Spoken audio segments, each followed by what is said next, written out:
sutural, como ya lo mencioné en el artículo anterior, según los estadios de Guillieri, ¿no? Depende mucho de la edad, ya saben, cuanto más jóvenes, mayor éxito. Y también hay que tener en cuenta la proximidad radicular, evitar daño de raíces de premolares, inserción ideal en zona paramedial.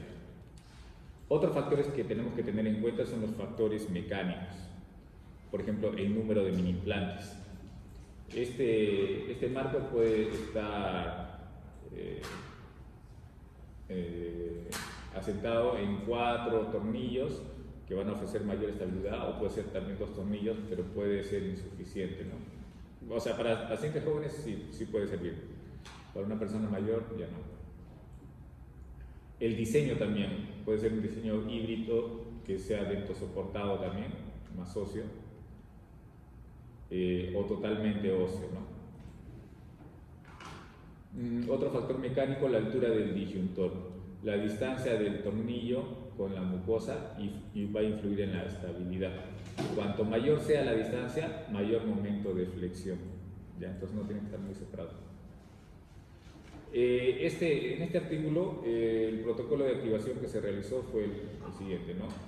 Fue de 0.25 milímetros por cada activación y se realizaron de 1 a 2 activaciones diarias. Siempre hay que tener en cuenta la manifestación clínica para ver que esto nos esté funcionando, que es el diastema, como el signo de apertura, ¿no? Si vemos un diastema entre los dientes centrales, quiere decir que nuestra disyunción rápida está funcionando, en este caso la disyunción pomal está funcionando. Ahora, este no es el único protocolo de activación, este protocolo lo establece este estudio en particular. Lo importante no es que las activaciones no hay que tenerle miedo, o sea, no es que tengamos que ceñirlos a un solo protocolo. Lo importante es que tenemos que tener en cuenta no hacer mucha apertura, ¿no? Aunque se haga hasta 2 activaciones al día, está bien. Puede ser una también. Va a ser más lento, pero es de acuerdo al paciente, la necesidad del paciente, porque hay pacientes que le va a doler mucho más, entonces no le podemos hacer activar 2 veces. Va a ser mucho, depende del paciente, ¿no? De la colaboración del paciente. Pero tampoco podemos excedernos en las activaciones porque podemos producir fracturas indeseadas. Este cuarto estudio habla sobre los cambios esqueléticos y alveolares en la expansión palatina rápida.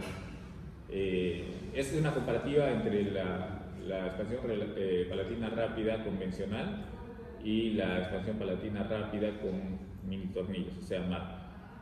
El objetivo del estudio fue comparar los cambios esqueléticos y dentoalveolares producidos por la expansión palatina rápida convencional, es un Hyrax clásico con anclaje dentario, y la expansión asistida por mini implantes, que es el MAT, mediante un análisis tridimensional tomográfico. La metodología fue un diseño comparativo, evaluación de pre y post expansión. Las mediciones que se tomaron en cuenta para hacer este estudio fue la apertura sutural, los cambios en el ancho nasal, la inclinación molar, la expansión alveolar y la altura y espesor óseo. Vamos a ver los resultados. Con la expansión palatina rápida convencional, ahí vemos la figura del Hyrax clásico, soportado en las molares y premolares, hubo mayor componente dentoalveolar, lo que les mencioné al comienzo, ¿no? Al momento de activarlo, se vio un tip molar y premolar. Inclinación bucal significativa de molares, que es lo mismo, ¿no? Y la apertura sutural es menor proporcionalmente, no tiene mayor componente dentario que esquelético.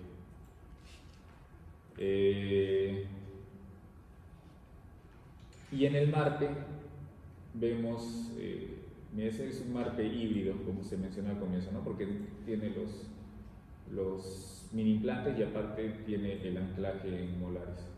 Bueno, en el MARPE hubo mayor porcentaje de expansión esquelética, menor tipping molar, apertura más paralela de la sutura y mayor impacto en la cavidad nasal. doctora Heidi. Este quinto artículo nos habla acerca de las fracturas craneofaciales no deseadas en pacientes con MARPE y MASPE, un riesgo oculto, se pregunta el artículo. ¿Cuál es el objetivo? Analizar la presencia de fracturas craneofaciales no deseadas posteriores a la activación de MARPE y MASPE. Se evaluaron mediante tomografías la línea de apertura sutural, la extensión hacia estructuras vecinas, las fracturas pterigoideas, alteraciones en sutura cigomático-maxilar y compromiso del proceso palatino. ¿Cuáles son los hallazgos principales de este estudio? En algunos pacientes adultos se observaron lo siguiente: fracturas de sutura pterigopalatina, extensión hacia base esfenoidal, patrón de apertura no simétrico y microfracturas laterales. No todas las expansiones siguen el patrón clásico triangular. ¿Ya? Y vamos a ver algunas imágenes ahora. En la primera imagen hay unas flechitas en la altura de la órbita izquierda. Vamos a ver que la apertura maxilar izquierda fue asimétrica, mayor de 3 milímetros, con fracturas frontonasales y orbitarias. Es evidente, ¿no? Sí se ve que hay una fractura bastante grande ahí. Y causando asimetría, porque si se ve en la parte dentaria de la primera imagen, la pieza 1,1 está más arriba y la pieza 2,1 está más abajo, y hay una línea roja inclinada. Quiere decir que también ha habido asimetría, ha causado. Entonces, eso es un efecto adverso, probablemente ha sido una mala activación, ha sido, no mencioné el artículo, pero es una complicación que se produjo, ¿no? Igual, en la imagen B, la apertura maxilar derecha asimétrica, lo mismo que la primera imagen, pero del lado contrario, ¿no? Con fractura frontonasal. Ahí la flechita roja muestra claramente esa fractura, evidente. Y el tornillo de expansión también inclinado. Si vemos el nivel dentario, esa línea está un poco inclinada y produjo asimetría de ese lado. En la imagen C, fractura de la sutura frontonasal derecha, donde está la flechita, se observa, mayor a 4 milímetros, asociada a la inclinación del tornillo de expansión. Ahí hay una línea inclinada, pero está en color negro al nivel dentario, pero ahí muestra la simetría, ¿no?, que produjo y la inclinación de cómo quedaron al final los tornillos de expansión, ¿no? Uno más abajo, otro más arriba.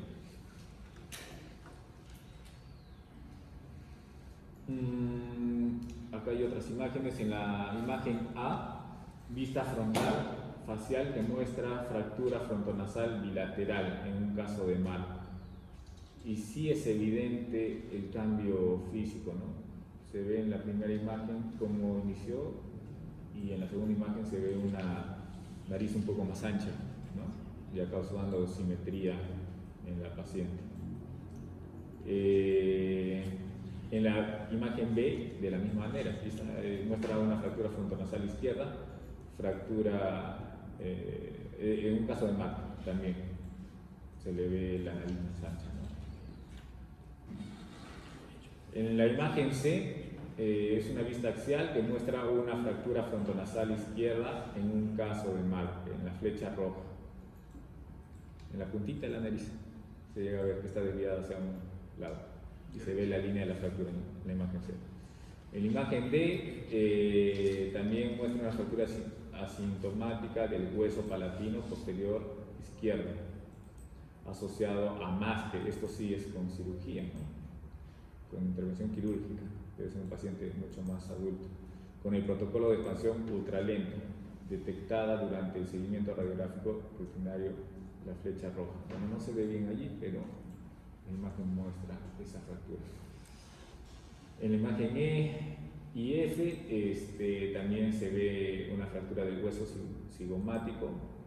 Sí se llegan a ver en ambas, la línea radiolúcida de fractura, que está señalada por las flechas rojas. En imagen G también muestra una fractura del hueso cigomático, evidente, se nota. Y en la H, una fractura de la estructura cigomático-maxilar derecha, que también se logra ver, está bastante notorio. Entonces esas complicaciones se pueden presentar, ¿no?, en un mal manejo, ya sea por mala colocación de los implantes, mala activación, quizás activar de forma inadecuada, ¿no?, muchas activaciones al día. Por eso educar bien a nuestro paciente, porque al final el paciente es el que va a tener que activar el tornillo en su casa, ¿no? Nosotros tenemos que enseñarle bien cómo tiene que hacerlo, cuántas veces, la forma correcta de cómo ingresar al tornillo y cómo sacar para evitar este tipo de accidentes. Y por último, hay una imagen más.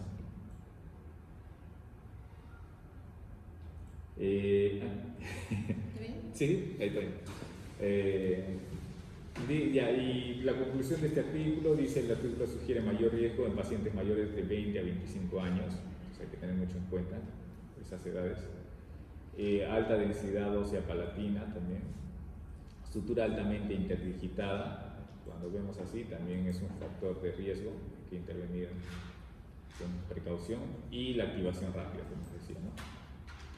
Y por último, el siguiente artículo habla sobre los efectos de la expansión palatina rápida asistida por implantes sobre la apnea obstructiva del sueño y la calidad de vida en adultos, un ensayo clínico, prospectivo, multicéntrico, controlado. El objetivo era evaluar si la expansión maxilar mediante marca en adultos puede mejorar el apnea obstructiva del sueño, incrementar el volumen de la vía aérea, mejorar la calidad de vida relacionada con el sueño. ¿Qué variables se analizaron para este estudio? Fue el índice apnea-hipopnea, la saturación de oxígeno, el volumen de la vía aérea superior, cuestionarios de calidad de vida y el ancho nasal. Las conclusiones fueron las siguientes: que después del martes se observó una disminución significativa del índice de apnea-hipopnea, el incremento del volumen de la vía aérea nasal, aumento del ancho nasal, mejoría de calidad de vida, y en algunos pacientes incluso hubo reducción de ronquidos y mejor saturación nocturna. Pero también recomienda el artículo que, a pesar de que hubo mejoras con la aplicación de MARPE, no reemplaza a la técnica clásica de tratamiento, ¿no?, que son con unas máquinas que no recuerdo su nombre, que ayudan a permeabilizar mejor las vías aéreas, que el paciente tiene que usarlas cuando está durmiendo. Pero de que hubo mejoras también, sí influye bastante en la calidad de vida. Y creo que ya esa sería la última diapositiva. Sí, eso sería todo. Gracias. ¿Alguna pregunta? Ya. Siguiente.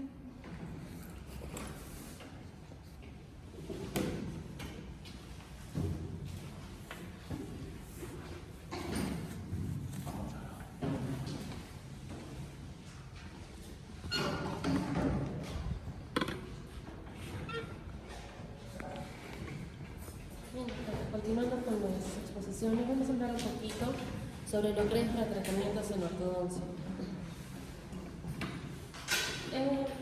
Me he basado la exposición en esos dos artículos, dos de Goodman y otro sobre lo que es una revista mexicana en ortodoncia. Hablando un poquito, ¿qué es el tratamiento de ortodoncia, no? Eso representa que tiene un alto índice de porcentaje de pacientes que acuden a la consulta. ¿Por qué? Porque ellos ven lo que es una falta de satisfacción en su tratamiento que ya se ha realizado con anterioridad. Entonces, ese es el verdadero reto para todos nosotros que somos los ortodoncistas, ¿no? Que queremos ya llegar a trabajar con esto, pero de una manera adecuada, ¿listo? Y poder corregir lo que son las complicaciones que han tenido anteriormente con sus tratamientos anteriores, ¿no? Algunas complicaciones que podríamos tener en este caso serían como pérdida de anclaje, movimientos indeseables, la menor cooperación del paciente debido al factor del tiempo y al gasto económico o de los tratamientos previos.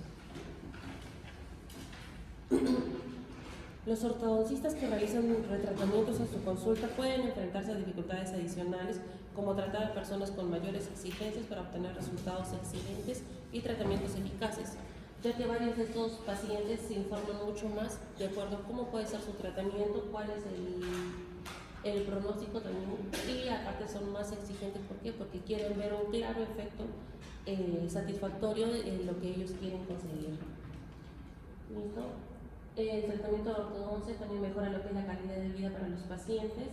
En cuanto a niños y adolescentes y adultos, presentan una mejor imagen corporal y autoconfianza relacionada en su apariencia luego de finalizar lo que es su terapia de ortodoncia. Algunos motivos para llevar una segunda ortodoncia puede incluir el deseo de mejorar aún lo que es la parte estética, la función oral, la fase de retención inadecuada, los cambios madurativos, el crecimiento esquelético desfavorable y la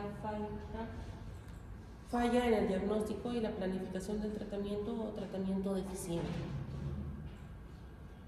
Aquí tenemos algunas causas de lo cual un paciente quiere volver a hacerse retratamiento, ¿no? Bueno, algunos indican que no buscan. ¿Por qué? Porque ya se conforman con el tratamiento que tienen, pero hay otras alternativas, como es el aumento de las exigencias de la estética facial, el tratamiento original que no funcionó, las recaídas que han tenido, ya que algunos también no llegan a utilizar lo que son sus retenedores o mantenedores, mejorar lo que es la parte de la sonrisa, los espacios que hayan dejado y que todavía tenemos lo que son dientecitos torcidos o apiñamiento dental. En cuanto a la prevalencia de pacientes, se ha demostrado, según estos artículos, que las mujeres tienen el mayor predominio a querer lo que es un retratamiento que los hombres, no, puesto que más se preocupan en la parte estética. Ahora, dentro de esto se ha visto que el 47.26% también están entre los 21 a 25 años de edad, ¿no? Que es mayormente una edad joven, donde vemos más la parte física. Ahora tenemos lo que son tipos de ortodoncia, ¿no?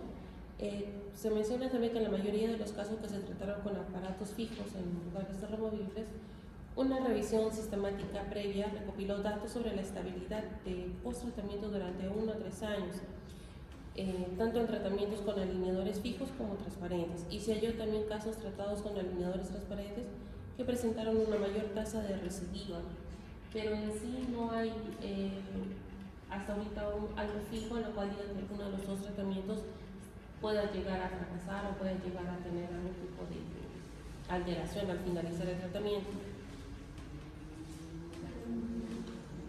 Tenemos también los tipos de retenedores en ortodoncia, que esos pueden ser retenedores adheridos, los retenedores acrílicos removibles como el Howley, los retenedores en vacío y los retenedores en resorte, ¿no? El retenedor en vacío se considera un aparato estético, pero la tasa de cumplimiento de los pacientes es mayor con el Howley que con el otro, debido a la cobertura oclusal, ya que ese puede producir problemas en el área.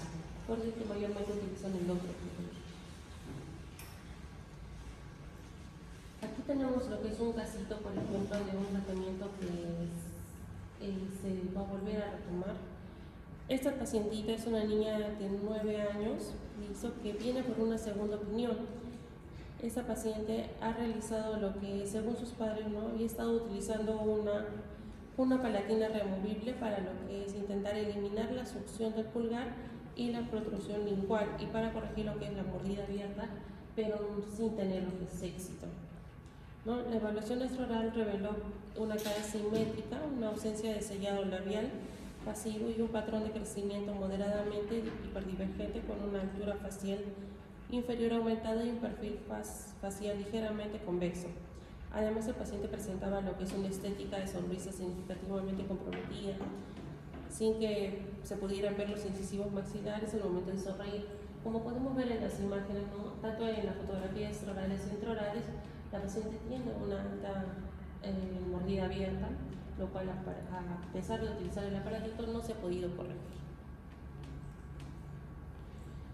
Bien, según el análisis intraoral, tiene lo que es una clase 1 de angle combinada con una mordida abierta anterior severa. Se observa lo que es una mordida cruzada posterior, una deficiencia transversal maxilar y una forma cónica del arco maxilar y una mayor profundidad en lo que es el paladar. Los dientes posteriores mandibulares presentaron una mayor inclinación lingual como compensación por la disminución de la dimensión transversal maxilar. También se registró lo que es apiñamiento leve en ambas arcadas y se observó lo que es recesión gingival significativa en ambos incisivos centrales mandibulares y la presencia no de desarrollo, que es lo que se observa. En la radiografía panorámica, aquí se puede observar, pero bueno, tenemos lo que son, se nota lo que es la parte de la mordida abierta, se nota ya también el cambio de las piezas dentarias, como le indiqué, ¿no? Según lo que es sus análisis, sus exámenes intraorales, está lo que es en una clase 1, así que estaríamos hasta ahí. Tenemos su radiografía lateral, que ahí vemos lo que son su análisis, listo, también ahí se observa bastante lo que es la mordida abierta. En la planificación del tratamiento se hace lo que es una ortodoncia interceptiva, ¿no? Que ya se vio que no tuvo muchos resultados, listo, debido a la falta también de cooperación, ya que ambos padres no estaban muy presentes. Además, la placa removible no solucionó la deficiencia transversal maxilar resultante del desequilibrio en las presiones musculares, observando lo que es en pacientes con ese tipo de hábitos orales perjudiciales. El objetivo en sí de la primera fase de este tratamiento de ortodoncia fueron corregir lo que es la discrepancia transversal del arco maxilar y eliminar lo que es el hábito de succión para poder controlar lo que es la tendencia, el crecimiento vertical y cerrar la mordida abierta anterior. Mínimamente así la complejidad pueda pasar lo que sea una segunda fase. El tratamiento comenzó con un expansor palatino rápido, listo, de Haas modificado que presentaba bandas en los segundos molares maxilares decidos y una rejilla insertada en la porción anterior de las almohadillas acrílicas. Aquí se puede observar lo que son el dispositivo de Haas de res instalada sin lo que es en activación. Poco a poco se va a ir expandiendo. El protocolo de activación consistió en cuarto de vuelta al día durante 3 semanas y cuando las cúspides linguales de los molares maxilares tocaran las cúspides vestibulares de los molares mandibulares, por lo cual se instruyó a los padres para que suspendieran ahí ya lo que era la activación. No se colocó ningún dispositivo, alambre de ratón, ni ligadura, ni resinas acrílicas para poder compensar nada. Después de 2 meses, lo que es la mordida abierta anterior había disminuido y las asas verticales de la criba se cortaron con una fresa, lo que fue transformándola en un espolón para estimular aún lo que es la eliminación del hábito de la construcción del pulgar de la lengua. ¿Listo? Aquí podemos ver también lo que es la mordida abierta anterior 6 meses después del inicio del tratamiento, ¿no? En la imagen podemos ver lo que es el mini-Kyrax utilizado en la segunda fase y después vemos lo que es el arco lingual con espolones cuando ya se cortó lo que es el aparatito y quedó en esa zona. Aquí podemos ver ya, terminamos después del tratamiento, que ya la mordida abierta fue cerrando poco a poco. Podemos ver una mejor visión de los dientecitos. Ya en la segunda fase se comenzó cuando todos los segundos molares permanentes ya habían erupcionado. Listo, se colocó lo que son aparatos fijos maxilares y mandibulares de 22 por 28 pulgadas en los dientes mandibulares y maxilares. Se realizó lo que es la alineación con arcos Mickey de 14 pulgadas y posteriormente, sucesivamente, hasta ya poder realizar lo que es la alineación final. Aquí podemos ver las fotografías intraorales en la fase de alineación y nivelación de las arcadas dentarias. Eso ya fue 15 meses después de su tratamiento de segunda fase, cuando ya se instaló lo que son los brackets fijos. Y aquí tenemos las fotografías extraorales e intraorales de la pacientita 4 años después de lo que es el descementado y la oclusión del paciente se mantuvo lo que es estable. Aquí también podemos ver la radiografía panorámica y la lateral, que se nota que ya ha tenido un cambio bastante bien.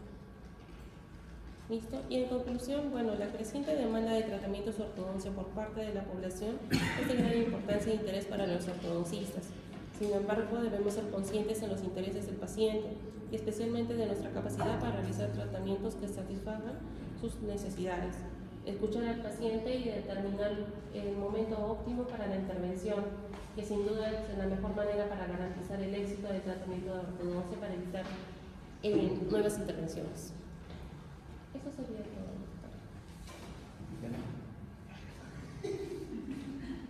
Oye, ¿hay alguna pregunta más? Sí. A ver. En la parte del tratamiento, la parte de las contenciones son importantes. Sí. Quizás por ahí, vamos a escuchar usted la doble contención anterior. No he escuchado de la doble contención. O quizás pacientes que han recidivado, que han ya tienes una cadena recidiva y un tratamiento. Por ejemplo, un paciente que ya llegó 2-1 y ya viene con problemas de tratamiento, y colocarle lo que yo he visto, ¿no? Colocarle quizás una placa, ¿cómo se llama? ¿Es completa? ¿Una placa fija? No, la placa fija es el que he visto varios casos que a veces en pacientes así cuando el tratamiento ya no funciona. Ya, pues, mejor. Y la de mejor no funciona. Por eso, en el artículo quizás has visto un paciente que gana con la doble contención. No he visto de la doble contención, más he visto lo que son casitos en los cuales se puede llegar a ver lo que es un retratamiento, ¿no? ¿Listo? Entonces, ¿cuándo es eso? Cuando a los pacientitos se les da lo que es su aparatito de retenedor, pero estos no lo utilizan. Y mayormente se ve eso en los aparatos removibles, ¿no? Pero ¿cuál es el más indicado? A mi preferencia, no, yo suelo utilizar lo que son un aparato removible en la parte superior y en la parte inferior un fijo. Pero eso depende, depende del paciente. No es del operador. Yo siento que es más del paciente. Si el paciente yo veo que es cumplidor, o sea, que viene a sus controles a tiempo, que tiene una buena higiene oral, que es bastante disciplinado en su tratamiento, se le da. ¿Por qué? Porque es más higiénico lo que es el removible que el fijo, porque almacena bastante sarrito.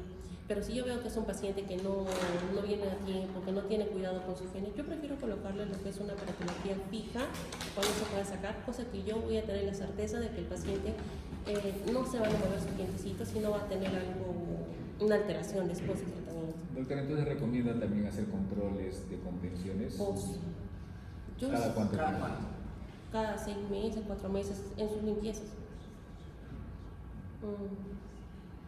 ¿Y qué es lo que se evalúa en cada control? Higiene. Lo más importante, higiene.